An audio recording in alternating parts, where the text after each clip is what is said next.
وجودهاي لسر بيكيلانا حكومة هريما كردستان عراق كورتر بون پشتی جوینا پارلمانی یا دوشنبه جبو دست نشان کرنا دسته سروکاتیا پارلمانی. یەکێتی نیشتمانی کوردستان بەهۆی یەکلانەکردنەوەی ئەو کێشانەی کە لەگەڵ پارتیدا هەیە و بەتایبەت سەبارەت بە کەرکووک و دانانی ئوستاندارێک بۆ کەرکووک کە هەرە مەجلیس سەرەکییانە لە کۆبوونەوەکەی پەرلەماندا بەشداریان نەکرد. کۆبوونەوەی پەرلەمانی کوردستان خۆی لە ئەساسا نابێ هیچ پەیوەندیەکی هەبێ بە پاکێجی حکومەتەوە. پەرلەمانی کوردستان سەرۆک و سەرۆکایەتی و دەستەی سەرۆکایەتی هەڵبژێرێ، بەڵام لە وڵاتی ئێمەیە چونکە بەرژەوەندی خوازەکان زیاترن لە ئەو کەسانەی کە خزمەتی وڵات دەکەن لە ناو حیزبەکانە خۆیان یەک نین لەسەرەوەی چێک کاندی دەکەن بۆ چی و دوایەوە چۆن کاندیدەی خوانەکەنەوە دوای ئەو پاکێج و ئەو کێکانە چۆن تەوزیعەکەن لەبەرەوە بەرژەوەندی خواز زیاتر لە هاوڵاتی چاک و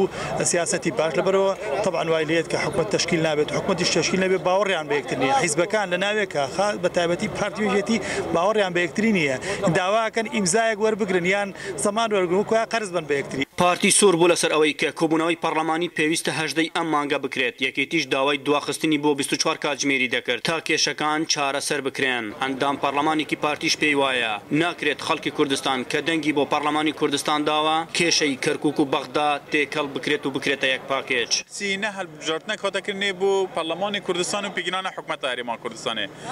معقول نینە خەڵکی دەنگی خۆ بۆ عێراقی دابێتن تو پاکیجت عراق بینید داخلی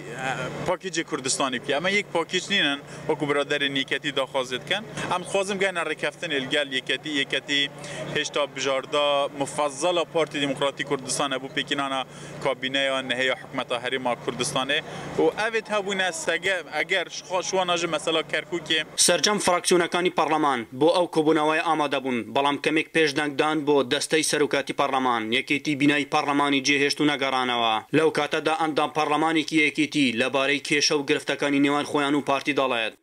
بێگومان لە 5 شوباط ئێمە لەگەڵ پارتی ڕێکەوتین لەسەر ئەوەی کە کۆبوونەوەی ئەنجومەنی پارێزگاری کەرکووک بکرێت بۆ هەڵبژاردننی پارێزگاری کەرکووک و ڕێکەوتنامەی سیاسی مۆر بکرێت ئەو کات کۆبوونەوەی 18 شوباتی پەرلەمانی کوردستان بکرێت بەداخەوە نە ڕێکەوتنامەی سیاسی مۆر کرا نە کۆبوونەوەی ئەنجومەنی پارێزگاری کەرکووک کرا ئێمە پێمان وایە ئەمە مماطەڵەکردن دەستە و دەستکردنە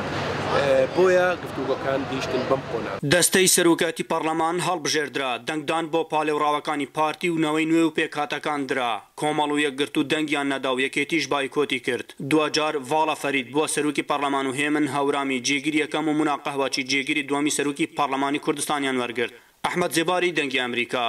هەولێر